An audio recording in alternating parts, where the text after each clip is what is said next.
Hello you, and welcome to another episode of Finding America. I'm Lawrence Brown, and anybody that's been watching this show or happens to follow me on Twitter will know that I have plans in the works to visit my homeland coming up in May. That's right, after 10 years or 11 years at this point, I am going back to England to see my family, friends, and just England in general.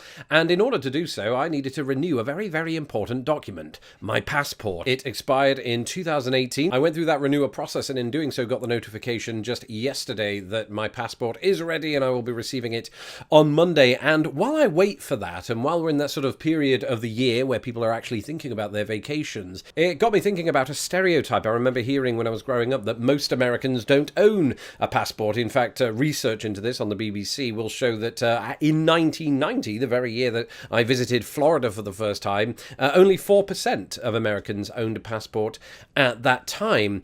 And it got me thinking two things. Firstly, is this still the case? And secondly, what would be the reason that America, is so short on passport ownership? I think at the time, whenever I heard this stereotype about Americans, it was usually done under the assumption that Americans just didn't have an interest in the rest of the world, hence the sort of low passport ownership rate in the country. But since I've moved here and since I've sort of launched this vlog and interacted with, thousands of Americans from all different states and all different regions, I found that there is a curiosity about the rest of the world, or at least about my country. Now, that, of course, could be biased toward the fact that, my channel does attract those types of people, for sure. But I just wanted to sort of get to the bottom of this. Was there any truth to the idea that low passport ownership rates in the United States was tied to indifference about the rest of the world? So with that in mind, let's delve into some of the numbers and see what we can work out.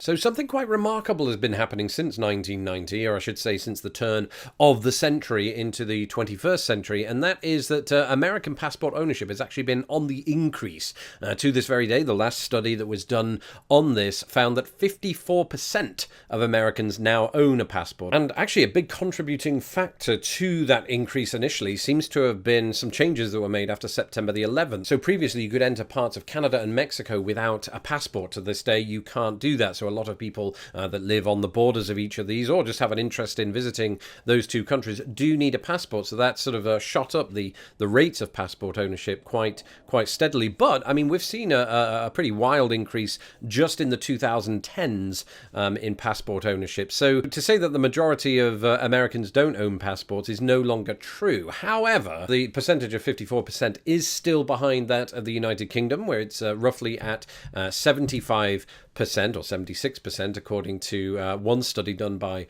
Forbes. I remember when I grew up in England that, it was kind of an odd thing if you didn't have a passport, for sure. And as soon as I turned, 16 or 18 or whenever the legal age is to own your own passport, I couldn't wait to have it. And that was usually the belief of most people as they turn that age. It's kind of like driving license, right? But in this case, you could travel to another country. And I even did at the age of 20 in 2001. Actually, I was 19. So, I was already traveling around Europe just based on the fact that I had a passport. And so, yes, I think it is a common thing to do. And the same is true of a lot of countries in Europe. So it begs the question then, if America is the most prosperous nation in the world, why is it not keeping pace with these European nations? And it seems to come down to two things. The first of which is this.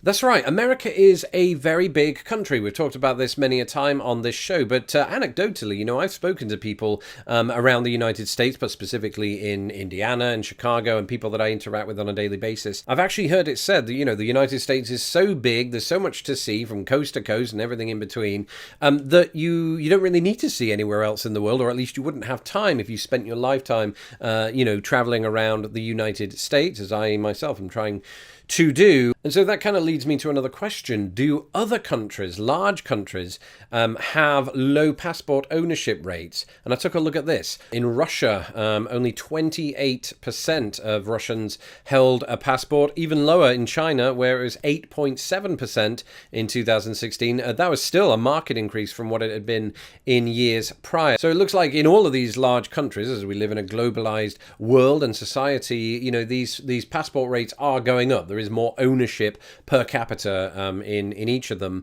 But does the largeness of the country speak to why those rates are still nonetheless lower than sort of the European countries?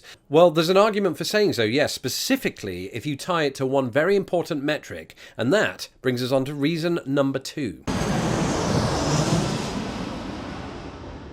So let's not forget that the United States is not just a country, it is a country comprised of, well, United States, 50 of them to be precise, and each of them, of course, differs from the other in terms of the average median income per family. So as you can see from this map, you've got a lot of these East Coast states, they have the sort of higher median incomes, and then you've got Minnesota, Illinois, and just a few states that are darker than others, and the states with the lowest average median income are mostly, as you can see from this map, in the South. Now, if we compare this to a map of the United States that sort of outlines passport ownership by state, then you see a very interesting pattern developing. For the most part, those states that have sort of had a higher average median family income tend to have a higher rate of passport ownership, right? Makes sense, because then on the lower end of the scale, those states in the South that we alluded to just a moment ago, they report lower rates of ownership when it comes to passport. Now, this would seem to suggest, of course, then that the reason that a number of Americans don't own passports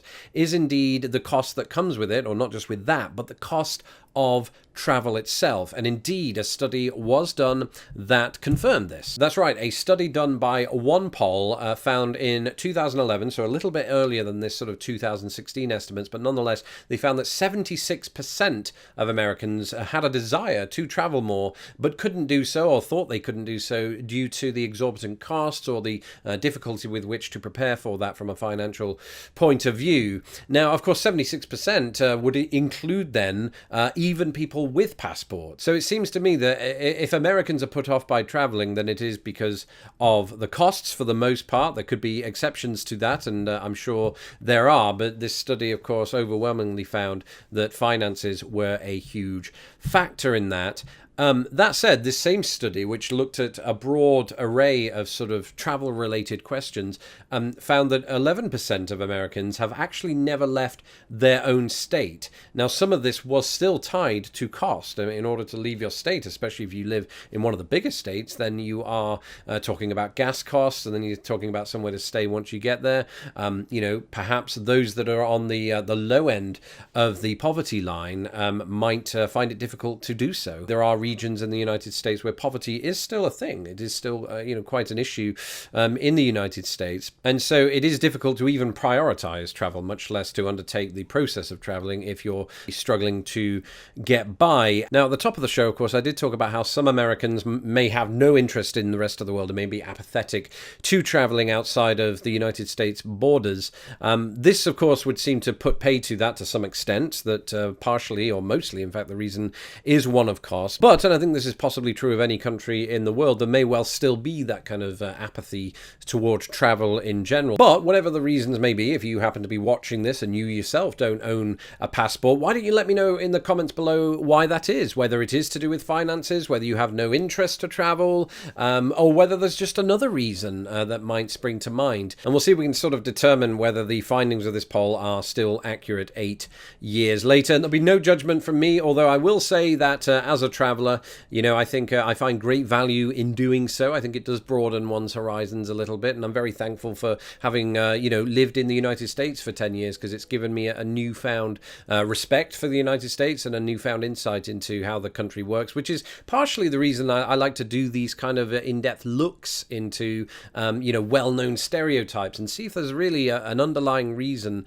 that we're not thinking about. And I think that it appears that there certainly was one. The subject of the personal wealth of Americans never really came up when Brits would talk about this stereotype of Americans not owning passports. Like I said, the assumption was always that Americans simply didn't care about the rest of the world. So glad to look into that. And like I said, my passport is officially arriving this coming week. Follow me on Instagram if you would like to see really embarrassing pictures of me celebrating with my new passport, because they will be there. Not in droves, I don't want to drive you all away. And if you've not had a chance to do so yet, why not go ahead and subscribe to this channel to see me debunk other myths about America, as well as to follow me on my journey in May back to the United Kingdom. Until next time, have a wonderful weekend, and I'll see you soon. You'll see me, it won't be the other way around. Thank you for watching this episode of Lost in the Pond. Don't forget to hit my stupid little face to subscribe, and please share this video with the world. Hit me up on Twitter, Instagram and Facebook, and if you would like to support this channel, please do so at patreon.com/lostinthepond.